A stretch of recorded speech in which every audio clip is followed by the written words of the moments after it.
Bienvenidos nuevamente a Dejemos que Fluya. Hoy le presentamos el capítulo número 13 del libro El Ángel, un amigo del alma de Víctor Sueiro.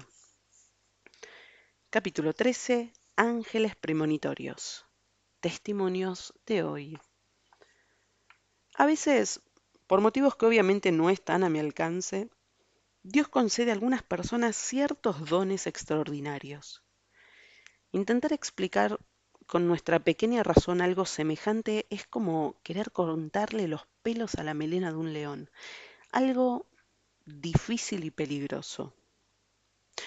Uno puede meterse en los misterios de la divinidad hasta cierto punto. Casi diría que apenas pisando el umbral y echando una ojeada desde afuera para luego llenarse de asombro, gozar la maravilla y, en mi caso, simplemente contarla para compartir tanta luz que llena de esperanzas. Juan Pablo II dijo el 28 de mayo de 1993 que negar lo sobrenatural es negar la esencia misma de la Iglesia. Claro, explicarlo es otra cosa. He conocido muchos hechos que no se pueden descifrar con el código humano y confieso que me pregunto desde hace mucho por qué ocurren. Hacete una pregunta más fácil, gallego. ¿Por qué ponerle límites a la gracia de Dios? Sí, tenés razón, Mariano. Tengo razón, sí, y la uso, pero sobre todo tengo fe. Ok, está bien. Tenés razón y fe. No me distraigas, por favor. Lo siento mucho. Me parece bien que te disculpes. No tengo de qué disculparme. Digo que lo siento mucho al poder de la fe. Te explico, nomás. Sí, muy gracioso. ¿Puedo continuar? Adelante, adelante. Vamos a contar la historia de Patricio. Ah, sí, claro.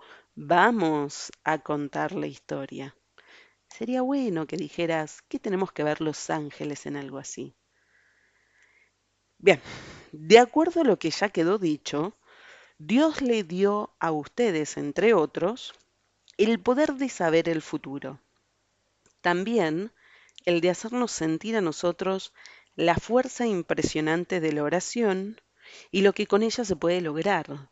De alguna manera actúan sobre una persona determinada y la convierten en alguien especial, diferente, dotado, así como, así como son la inspiración para unos, la imaginación para otros, la intuición para algunos. Los ángeles pueden otorgar en ciertos casos, cualidades extraordinarias por decisión divina. Ahora, no me preguntes por qué. No pensaba hacerlo, sé que no tenés ni la menor idea. Posiblemente vos la tengas, ¿sabes? Pero como no quiero escuchar más la habitual respuesta sin comentarios, tampoco yo te la preguntaré. Haces bien, vas entendiendo. Patricio Quinn es uno de esos hombres que, por algún insondable motivo que escapa a la razón, ha vivido... ¡Ey! No, no, no, no, no. Para un poco. Soy yo el que cuenta. Patricio Quinn es uno de esos hombres que, por algún motivo insondable que escapa a la razón, ha vivido y vive experiencias fuera de lo común. Ibas a ser cura.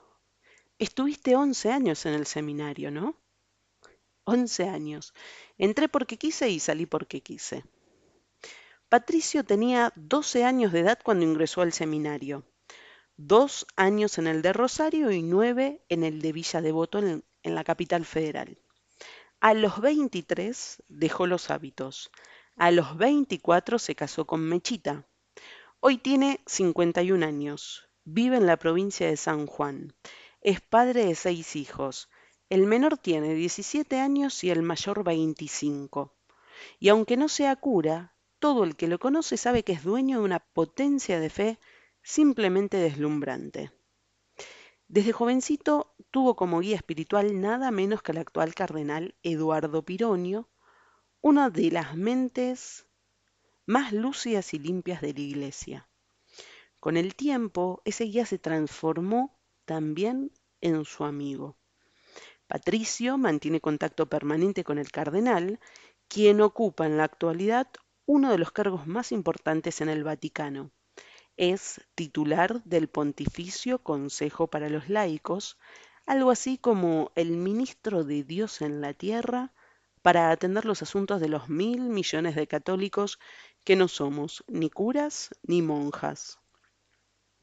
Este hombre, que fue uno de los más firmes candidatos al papado luego de la muerte de Paulo VI, siendo el primer argentino que se acercara tanto al trono de Pedro, es el muy amado amigo de Patricio Quinn.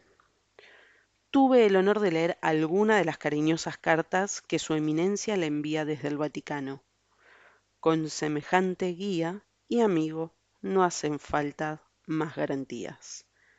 Vamos ahora a los hechos extraordinarios que vive desde hace años y de los cuales apenas recogemos algunos. El relato se transcribe textual y en sus propias palabras, recogidas por el grabador. 1. Yo tenía un compañero en el seminario, Luis María Coviela, que vive actualmente en Mar del Plata y con quien sigo en contacto aún hoy. Era el año 1963. Un día voy a la pieza de él y le digo, mira Luis, ¿vos sabés que lo mataron a Kennedy? Este lo adoraba a Kennedy en esa época y se sobresaltó mucho. No puede ser, me decía. Y yo le cuento, vos sabés que venía por una avenida en Dallas y le pegan unos tiros por la espalda desde la ventana de un departamento. Luis me repetía, no puede ser, no puede ser, que yo estaba loco, me decía. Si me estás haciendo una broma, te mato, me decía. Y yo insistía en que era verdad. Este episodio ocurrió una semana antes del atentado a Kennedy. Pero si aún no había ocurrido, ¿cómo se lo decías con tanta certeza? Mirá, yo lo vi tal cual fue. Cuando miro todavía hoy los documentales donde se muestra la escena, compruebo que lo que yo vi 7 días antes era tal cual, exactamente como ocurrió. A mí me sucede eso. Cuando veo algo, ni lo sueño ni me lo imagino. Lo veo con mis ojos bien abiertos, totalmente despierto. Siempre fue y es así. Con Luther King me pasó lo mismo. Lo vi y lo conté con los mismos detalles con los que poco más tarde se daría. Para mí mismo es impresionante porque después, cuando ocurre, me pregunto, ¿cómo puede ser? Pero ocurre. Nota. El caso de Kennedy es realmente asombroso desde el punto de vista de la anticipación. En los registros de las principales instituciones de seguridad norteamericanas, FBI, Servicio Secreto, Policía de Dallas, entre otros, se archivaron desde un mes antes del atentado nada menos que 30.000 anuncios, la mayoría telefónicos y postales, de personas que habían tenido la premonición de lo que luego sucedió. Por supuesto, no se les prestó atención. Desde entonces hay una oficina exclusivamente dedicada a recibir y analizar precogniciones de todo tipo. Segundo caso. Algo idéntico me pasó con el atentado a Juan Pablo II. Igualito. Yo había visto que al Papa le ocurrió un atentado en Fátima, no en Roma. Pero la fecha era el 13 de mayo de ese 1981. Faltaba para esto una semana más o menos. Entonces yo le escribo a Pironio y se lo cuento. Él fue quien primero estuvo con Juan Pablo II después de que le pegaron los tiros.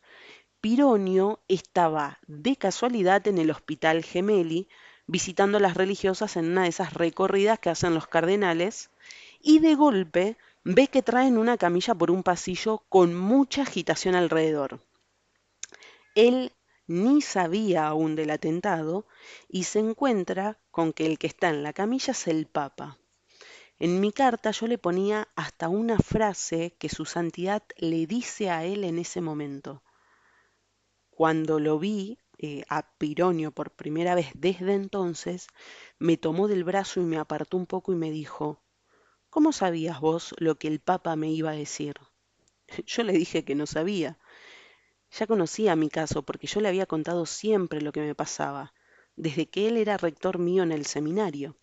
Y cada vez que lo veo me pregunta cómo sabía qué le diría el Papa aún en la camilla.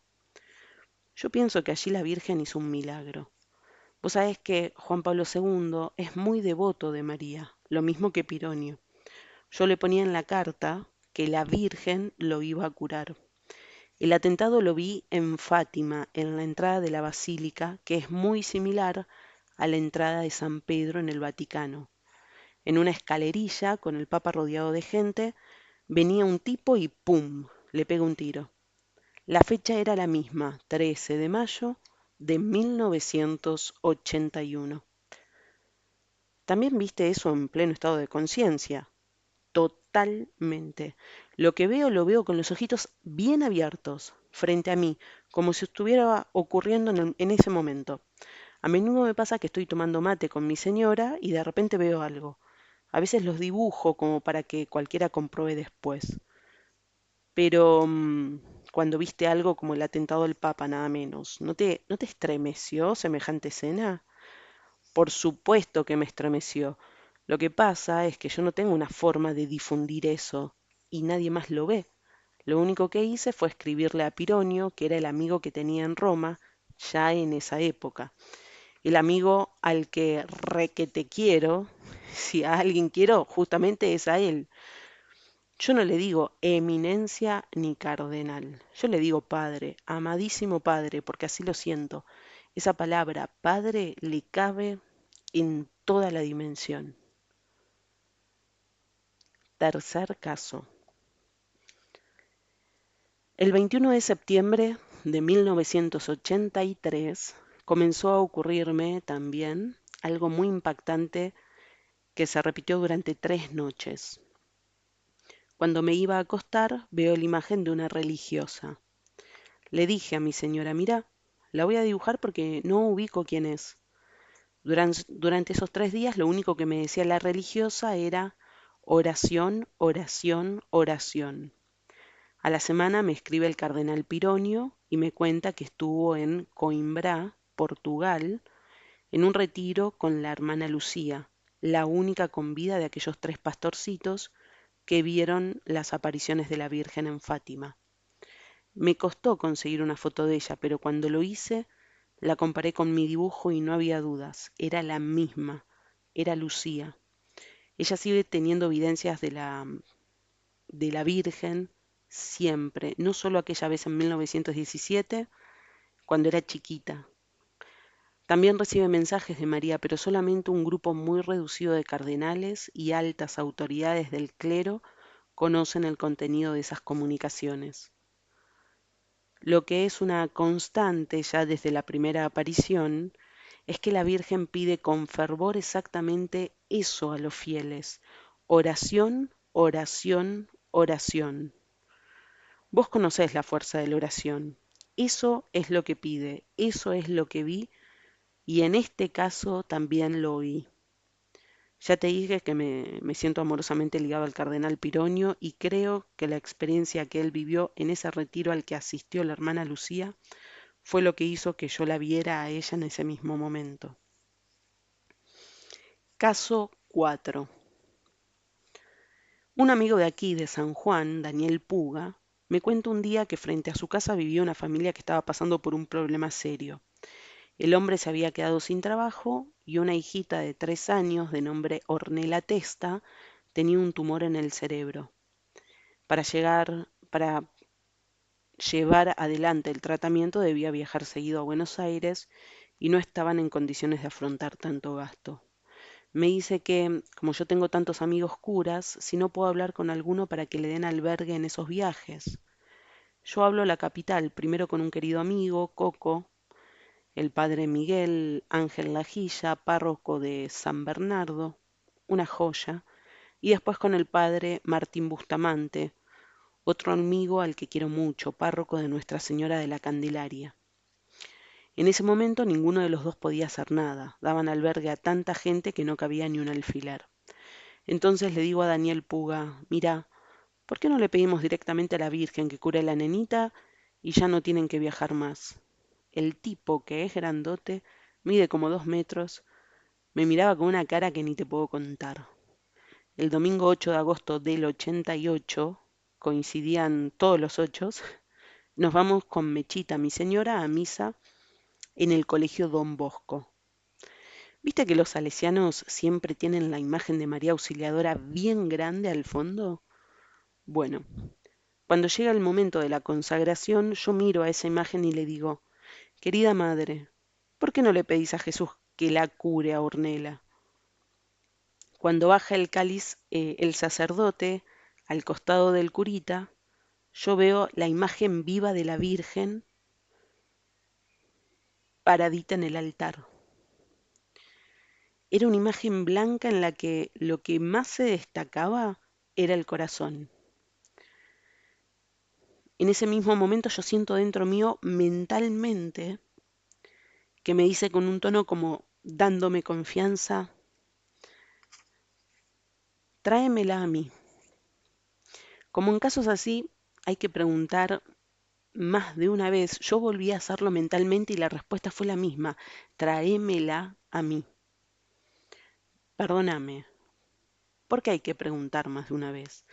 Porque eso lo aprendí en mis épocas de seminario. La primera vez puede ser una especie de engaño, una ilusión de uno. No me acuerdo dónde lo leí, no sé si fue Santa Teresa o quién, pero está claro que tenés que preguntar por segunda vez y si la respuesta es la misma, allí se puede confiar plenamente. Otra vez, ¿cómo la veías a la Virgen? ¿Como si fuera una nebulosa, como algo etéreo o como una persona? La veía como una persona, pero lo que más resaltaba, lo que más me llamó la atención al verla, era el corazón, muy brillante, hermoso, en medio del pecho. Eso fue lo que me infundía una gran confianza. ¿Y cómo la oías? ¿Como a mi voz o como algo interior? No, no, no, no, no como a una voz humana, no la escuchaba con los oídos, era algo interior, pero muy claro, una respuesta que no admitía dudas y que me llenaba de confianza, como te cuento. Por eso al otro día me fui como una tromba a verlo a Daniel Puga y le dije, mira Daniel, yo vi esto, si vos me querés creer bien, si no, no interesa. Lo que importa es que la Santísima Virgen me garantiza la curación de Ornella. 4 días más tarde, el 12 de agosto, nos juntamos con la mamá, la abuela, la nena, Puga, la que hoy es su esposa, mi señora, y no me acuerdo quién más. Yo les conté lo que había visto y les dije que rezáramos solamente un ave María frente a la imagen de la Virgen con mucha fe. También les aclaré que ellos tendrían que tener un testimonio de aquello que iba a ocurrir manteniendo esa fe de por vida, no solamente en ese ratito. Les conversé sobre todo eso, rezamos juntos y esto pasó en el 88. Hoy la criatura que debe tener unos 9 años está perfecta. Vos la ves y es una hermosura. ¿Y los médicos? ¿Qué dijeron en aquel momento los médicos? A la semana de lo que te cuento llevaron a la nena a Buenos Aires.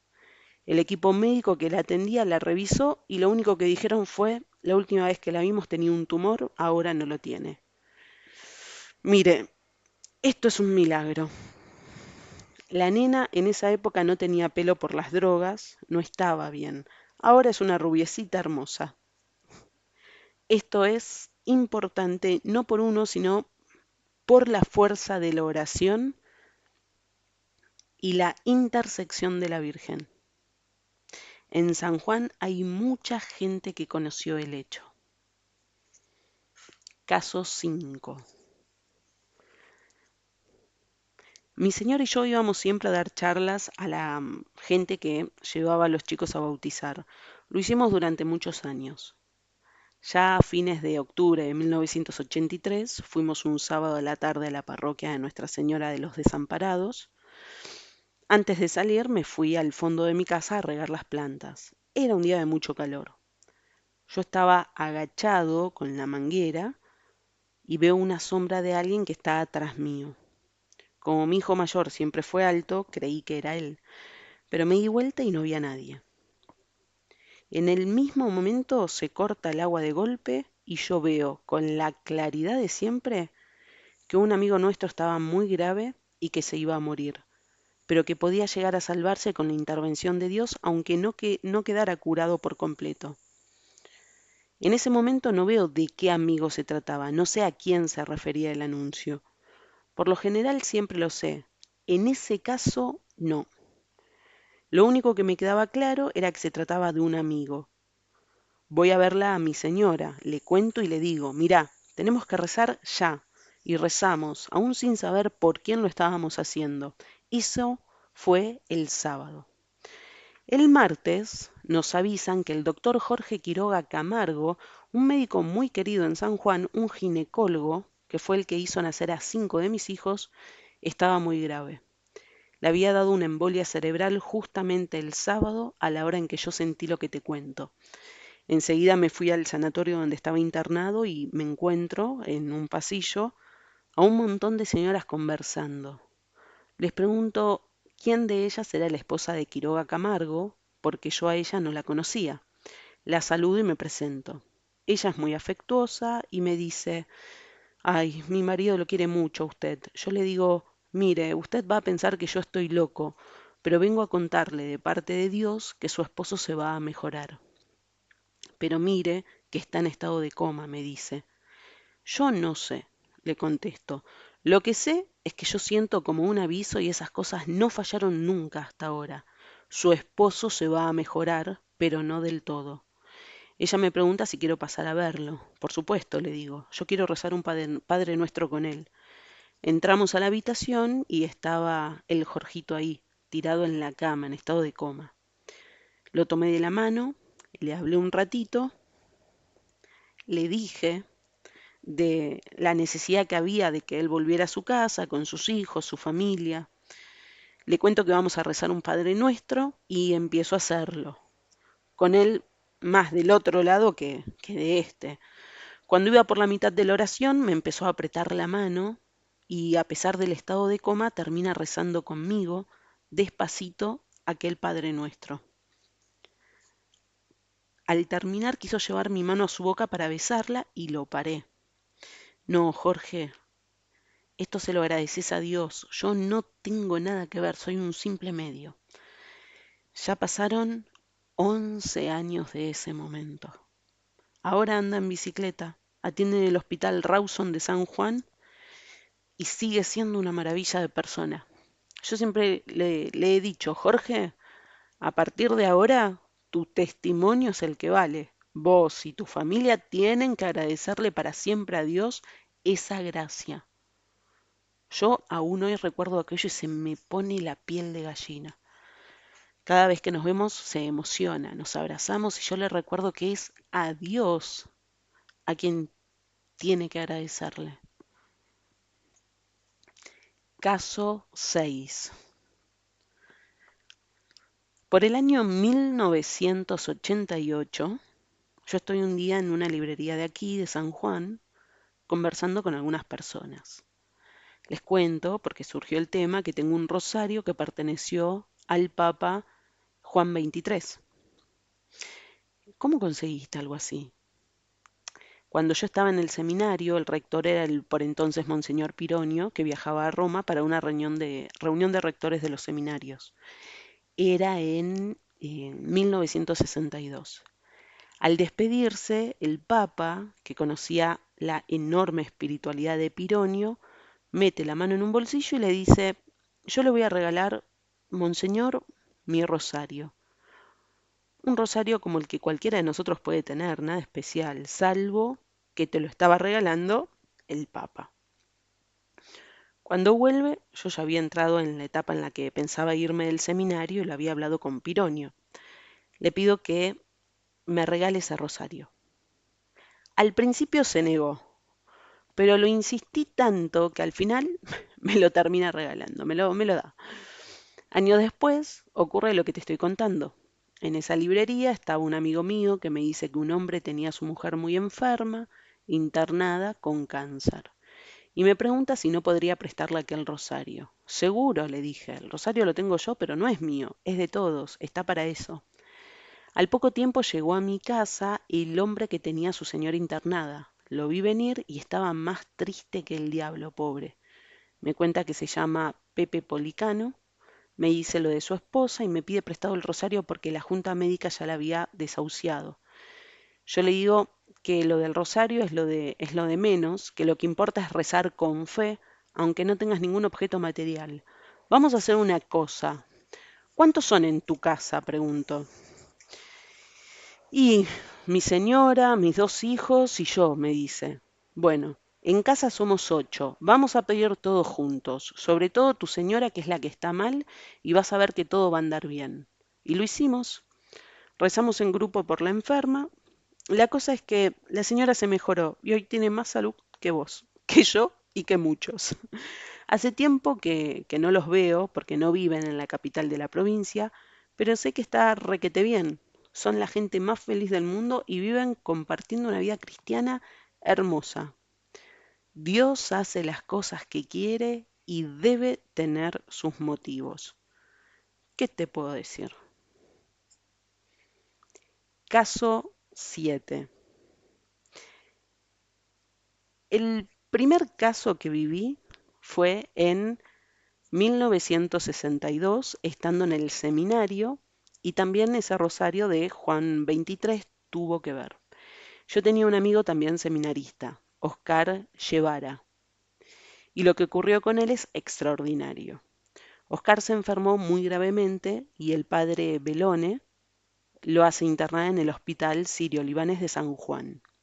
Sus compañeros nos turnábamos para ir a cuidarlo, hasta que me tocó a mí, el 9 de junio de ese 1962.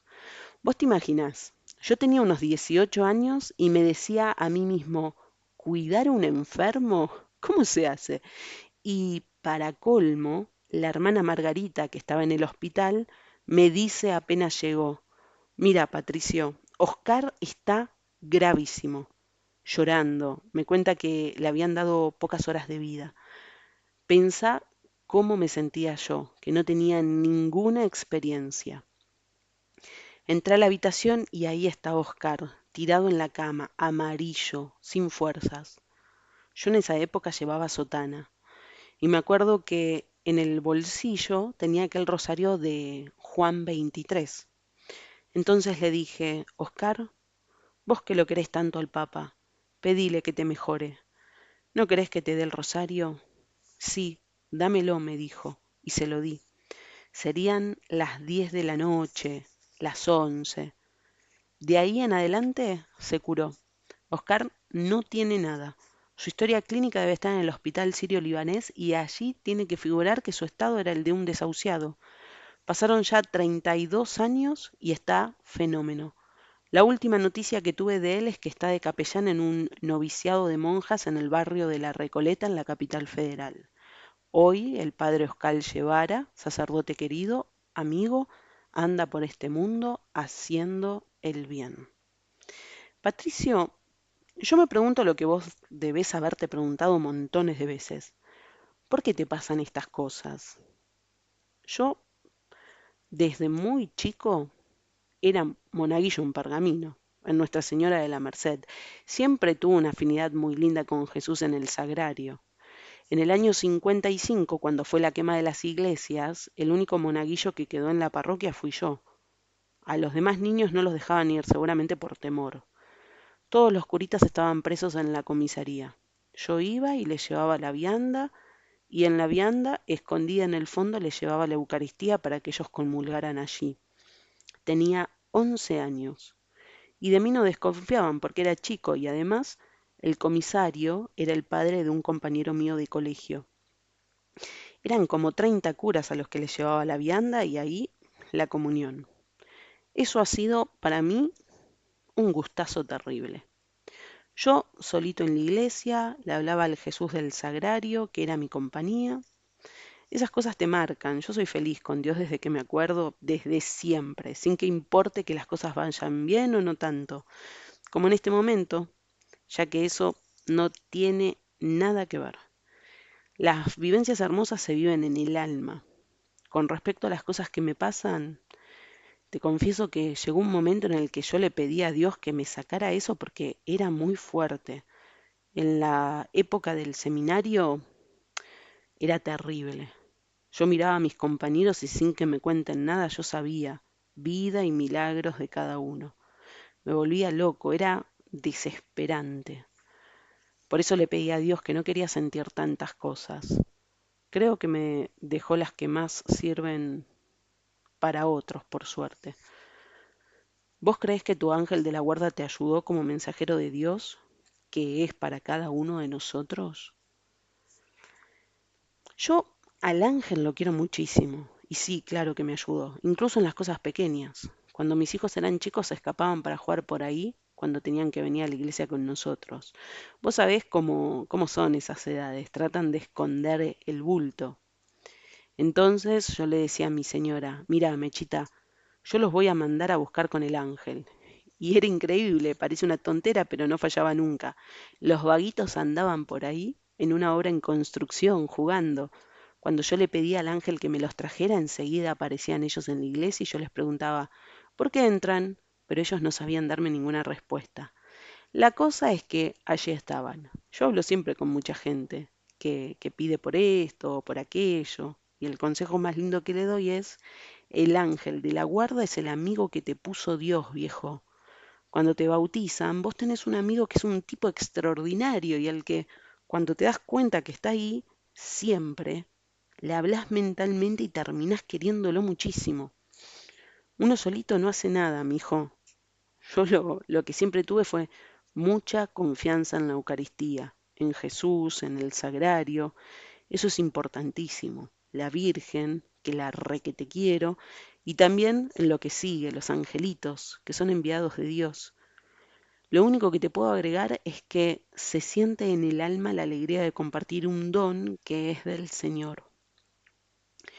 Uno no hace nada para tenerlo. Uno palpita esa mano maravillosa de un Dios que es amor. Sé que no es precisamente sencillo comprender ciertas cosas como las vividas por Patricio. Ocurre que lo sobrenatural, la esencia de la Iglesia, como dijera el siempre amado Juan Pablo II, es eludido en muchas oportunidades hasta por algunos de sus integrantes.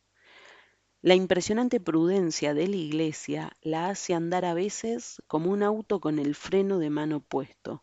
Incluso, en casos, se exagera y mucho. La historia nos demuestra que hubo errores. A don Bosco quisieron internarlo, acusado de demente por sus sueños premonitorios. En una ocasión, dos curas fueron enviados a buscarlo para llevarlo sin decirle nada, y él fue con ellos hasta el carruaje. Los invitó a subir primeros con toda amabilidad y cuando lo habían hecho, él cerró la portezuela del vehículo, quedándose fuera y ordenando al cochero, rápido, vaya directo al manicomio a llevar a estos hombres. Y se quedó sonriendo en medio de la calle, mientras el carruaje partía a toda velocidad. No se equivocaba.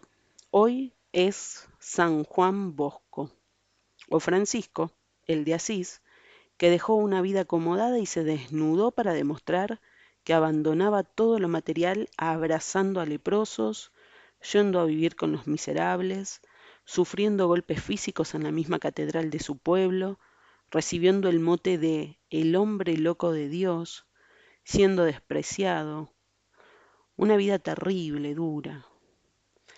Él mismo llegó a dudar de su cordura. Terminó en la montaña, llorando y gritándole a Dios con ternura, pero con desesperación, que le contestara, que le diera una señal, pidiéndole que por favor le hablara. Y Dios le habló. En ese instante le aparecieron los estigmas sangrantes de Cristo que él recibió con gozo. Tampoco se equivocaba. Hoy es San Francisco de Asís, o su amiga Clara, también señalada como loca porque tenía visiones de cosas que pasaban a la distancia. Hoy es Santa Clara de Asís, patrona de la televisión precisamente por aquellas imágenes que ella veía mientras ocurrían muy lejos de donde estaba. o Santa Yema, a quien en su época la miraban frunciendo el entrecejo porque enviaba a su ángel a llevarle al obispo algún documento que aparecía puntualmente en su escritorio sin que ella se haya movido del sitio donde trabajaba con las almas. O Juana de Arco. Juana de Arco que fue lanzada a la hoguera a los 19 años, acusada de herejía, porque ella aseguraba que escuchaba voces angélicas que la guiaban. Hoy es Santa Juana de Arco. El hombre puede llegar a ser absurdo y desconcertante. Si uno le habla a Dios, no hay problema. Uno está orando. Pero si uno dice que Dios le habló por cualquier medio o señal, hay problema. Uno está loco y hay que internarlo. No estoy diciendo que el protagonista de este capítulo sea un santo. Tampoco lo dice él, por supuesto. Pero el Señor utiliza herramientas de todo tipo para construir una casa mejor para los hombres. Señoras y señores, Patricio Quinn. Mi trabajo, como siempre, es nada más que mostrar los hechos. Cada uno de ustedes sabrá qué hacer con un ramillete tan bello como el que este magnífico descendiente de irlandeses nos pone en las manos. Una de las primeras preguntas que siempre me hago ante alguien que testimonia vivencias extraordinarias es, ¿qué puede ganar esta persona con contar esto? Si encuentro que se va a beneficiar materialmente con algo, descarto de entrada su relato, aun cuando pudiera ser por completo veraz. Mi desconfianza y mi cautela son más viejos que yo mismo, ya que conservo, después de todo, una saludable cuota de esa prudencia de la iglesia a la que pertenezco. ¿Qué puede ganar Patricio con hacer público lo suyo? En lo palpable, nada. En su afán evangelizador en lo espiritual, mucho. Puede ganar a cada uno de ustedes, pavada de premio, a cada uno de nosotros, y no para él, sino para la fe. ¿Alguna pregunta? No, ninguna. Ah, ¿estabas ahí, Mariano? Siempre estoy aquí. No te hablaba a vos. Le hablo a los lectores en realidad. Vos no sos un lector. ¿Y qué estoy haciendo detrás de tu hombro, pegado a tu cabeza, sacándote los piojos? No empecemos. No solo empezamos hace rato, sino que ya estamos casi terminando. Cierto, muy cierto. Prepara a los músicos que el final será a toda orquesta.